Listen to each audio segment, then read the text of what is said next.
दोस्तों नमस्कार, मेरा नाम संजय मग्गू है और मौजूद है देश रोजाना के डिजिटल मीडिया प्लेटफॉर्म पर।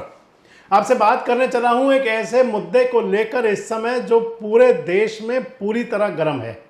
एक ऐसा मुद्दा जिसे कि सुप्रीम कोर्ट ने न केवल एसबीआई, न केवल फिक्की, न केवल भारतीय जनता पार्टी, न केवल मोदी शाह, न केवल तमाम सरकारी एजेंसियां बल्कि तमाम राजनीतिक दलों की नींदें उड़ा रखी हैं। किसी को ये चिंता है कि आखिर जो खजाना आया, जो चंदे का धंधा उन्होंने किया कि उसको साबित कैसे करेंगे, तो किसी को ये चिंता है कि जो माल आया है उसको छुपाएंगे और पचाएंगे कैसे। आप इस बात को कुछ यूं समझिए कि इलेक्ट्रॉल बॉन्ड को लेकर एसबीआई पर यानी कि स्टेट बैंक ऑफ इंडिया पर सुप्रीम कोर्ट पूरी तरह खफा है। आपको ध्यान होगा कि पिछले लंबे समय से मुद्दा चल रहा था और हमने सोचा कि आज आपसे इस पर बात जरूर की जाए। और जब हम आपसे प्रदेश के मुद्दों पर बात करते हैं तो एक ऐसे सेंसिटिव मुद्दे पर आपसे बात करना बहुत जरूरी है। आज सुप्रीम कोर्ट के अंदर सुनवाई थी और सुप्रीम कोर्ट के अंदर सुप्रीम कोर्ट के न्यायाधीश और 5 जजों की जो पीठ बैठी हुई थी, उन्होंने एसबीआई के वकील को बुरी तरह लताड़ा और धमकाया। उन्होंने ये कहा कि क्या आपको हर बात स्पेसिफाई बतानी पड़ेगी। सुप्रीम कोर्ट ने कहा कि आखिर यूडीआईएन नंबर क्यों नहीं दिया गया अब तक, यानी कि यूनिक नंबर।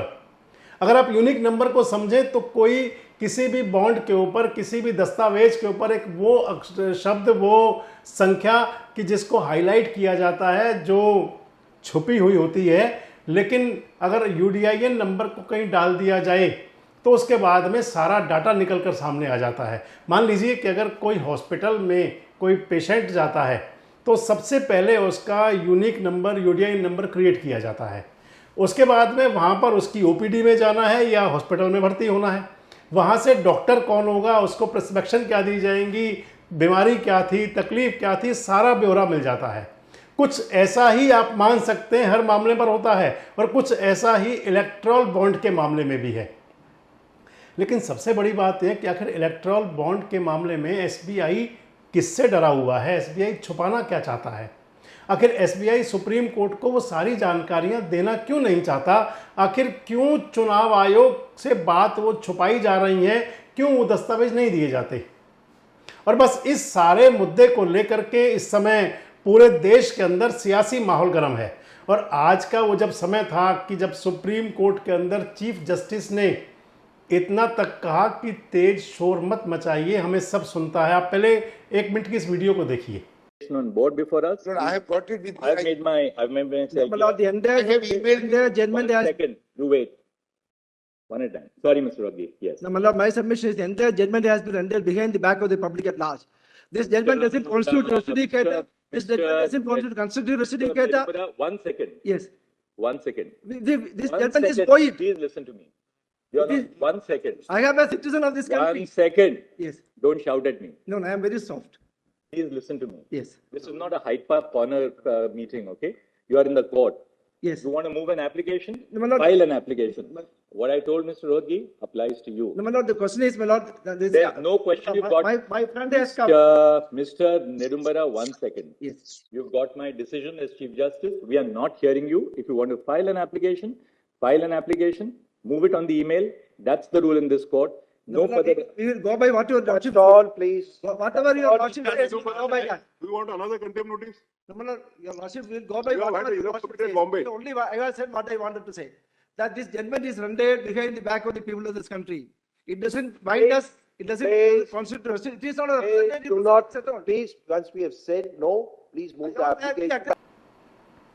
तो सुप्रीम कोर्ट की कार्रवाई के दौरान चीफ जस्टिस को यह तक कहना पड़ा। चीफ जस्टिस ने यह कहा है कि अब एसबीआई के चेयरमैन हल्फनामा भी दें, अपना एफिडेविट दें कि आखिर क्यों देर हो रही थी। आपको बताते चलें कि इलेक्ट्रॉल बॉन्ड को लेकर सबसे ज्यादा चिंता जो है वो भारतीय जनता पार्टी की है। चंदे का धंधा, चंदा मामा दूर के, आप सुन रहे होंगे राहुल गांधी कह रहे हैं, चंदे का धंधा से तमाम मीम्स बनाए जा रहे हैं। विपक्षी पार्टियों के लोग चंदा देने वालों पर कार्रवाई की बात कर रहे हैं, चंदा देने वालों के नाम उजागर करने की बात कर रहे हैं। और आप अगर माने तो इस सबसे बढ़कर एक और घटनाक्रम हुआ पिछले 24 घंटे के अंदर। पिछले 24 घंटे में हुआ ये कि सबसे पहले शरद पवार आगे आए, जिनको कॉरपोरेट का नेता माना जाता है। शरद पवार ने आगे आकर के बताया कि उनको एयरटेल के मित्तल साहब ने डोनेशन दिया, उन्होंने कहा कि उनको बजाज साहब ने भी चंदा दिया। शरद पवार ने ये कहा कि उन्हें सीरम वालों ने भी चंदा दिया जिन्होंने कोविड की वैक्सीन बनाई थी। तो तमाम नाम गिनाए उन्होंने शरद पवार ने। जब शरद पवार आगे आए तो शरद पवार के बाद में अरविंद केजरीवाल की पार्टी, जिनके कई नेता भ्रष्टाचार में जेल में हैं, और मान लें तो इस समय भारतीय जनता पार्टी सरकार, बीजेपी से सरकार है, सेंट्रल गवर्नमेंट तुली हुई है अरविंद केजरीवाल को महाभ्रष्टाचारी घोषित करने के लिए, जेल भेजने के लिए तमाम पैर पैतरे आजमाए जा रहे हैं। केजरीवाल साहब ने भी बता दिया कि उनको फला फला लोगों ने चंदा दिया। तमिलनाडु की तो संस्कृति ही नहीं है, दक्षिण की संस्कृति की बताएं आकर के किसने क्या दिया, लेकिन स्टालिन साहब ने भी बता दिया कि इन्होंने ये चंदा दिया। और कोई बड़ी बात नहीं है कि 2-4 दिन के अंदर सारे विपक्षी नेता कह देंगे, तो फिर क्या भारतीय जनता पार्टी को भी कहना पड़ेगा कि उन्हें किस किसने चंदा दिया। और सबसे बड़ी बात यह कि अब जिसके लिए 21 मार्च की डेट दे दी है सुप्रीम कोर्ट ने एसबीआई से कह दिया है कि 21 मार्च तक सारा डाटा उपलब्ध कराओ।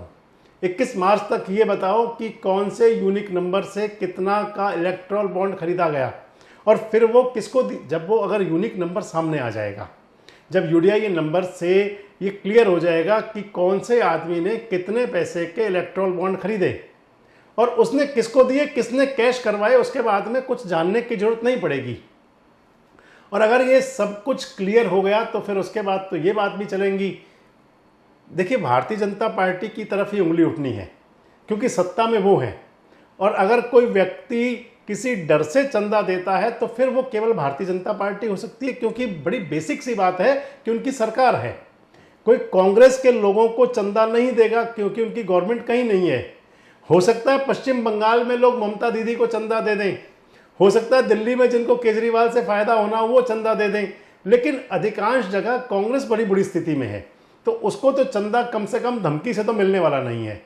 इसके बाद में अगर केजरीवाल साहब की पार्टी है, इसके बाद में अगर ममता दीदी की पार्टी है, तमाम जो राजनीतिक दल हैं उनका चंदे का सोर्स क्या रहा, उनको चंदा किस वजह से मिला, किस काम के लिए मिला, वो सब धीरे धीरे सामने आ जाएगा। लेकिन सबसे बड़ी जो दिक्कत की बात है, जैसा तमाम मीडिया प्लेटफॉर्म्स पे चल रहा है कि भारतीय जनता पार्टी को जिन लोगों ने, जिन औद्योगिक संस्थानों ने चंदा दिया, उनके पीछे कहीं ईडी, सीबीआई, इनकम टैक्स और जीएसटी ये तमाम वजह रही थी कि जिसके चलते उन्होंने चंदा दिया।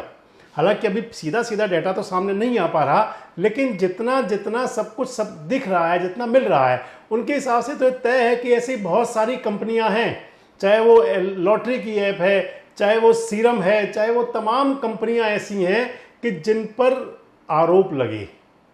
तमाम ऐसी कंपनियां हैं कि जिनकी उतनी कमाई नहीं जितना उन्होंने चंदा दे दिया। तमाम ऐसी कंपनियां भी हैं कि जो घाटे में चल रही थी लेकिन उन्होंने चंदा दे दिया। ऐसी कंपनियां जिनकी कमाई नहीं थी, उन्होंने चंदा दे दिया। फिर उसके बाद में वो कंपनियां आती हैं जिन्होंने चंदे के बाद में जिनको धंधा मिला। अगर उन्होंने चंदा दिया तो उनको फिर बड़े बड़े टेंडर मिले। ये अगर जांच होगी, जब सब कुछ सामने खुल करके आ जाएगा, तो फिर प्रधानमंत्री जी का वो 2014 से पहले वाला वो नारा जिसमें उन्होंने कहा था कि ना खाऊंगा ना खाने दूंगा, फिर वो जनता के बीच चला जाएगा। इस सब को लेकर के जो मैं आपको बता रहा हूं, और जो आप तमाम सोशल मीडिया प्लेटफॉर्म्स पर, हालांकि जो मेन स्ट्रीम मीडिया है उसको तो इस बात से ज़्यादा मतलब नहीं है, लेकिन सोशल मीडिया पर आप देखेंगे तो तमाम एंकर्स के चैनल, तमाम यूट्यूब के चैनल भरे हुए हैं जिस पर यही जानकारी चल रही है कि इलेक्टोरल बॉन्ड पर क्या हुआ। और अगर ये सारी जानकारी सामने आ जाएगी तो आप मान लीजिए कि बवाल मचना लाजिम है।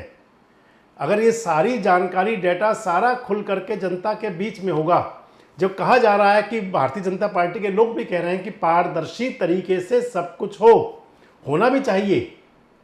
पारदर्शिता होनी लाजमी है, क्योंकि एक तरफ सरकार खुद ही कह रही है कि हर काम में पारदर्शिता है, चाहे वो लेन देन हो, चाहे वो डिजिटल लेन देन होने के बाद में, और तमाम प्रकार के, चाहे वो परीक्षाएं हैं, चाहे जो कुछ भी है, सब में कहा जाता है कि पारदर्शिता जरूरी है। और अगर पारदर्शिता की बात आएगी और ये सब कुछ अगर एसबीआई के आंकड़े, एसबीआई का डेटा अगर ऑनलाइन सब कुछ हो गया, सब लोग देख पाएंगे, तो फिर आप ये जरूर मानकर चलिएगा कि राजनीति में भूचाल आ जाएगा। वैसे आपको क्या लगता है कि एसबीआई क्या किसी राजनीतिक प्रेशर में ये सारा डेटा उपलब्ध नहीं करा रही है? आपको क्या लगता है कि इलेक्टोरल बॉन्ड में जो विपक्ष के लोग चंदे का धंधा नाम दे रहे हैं इसको, क्या वो सही है?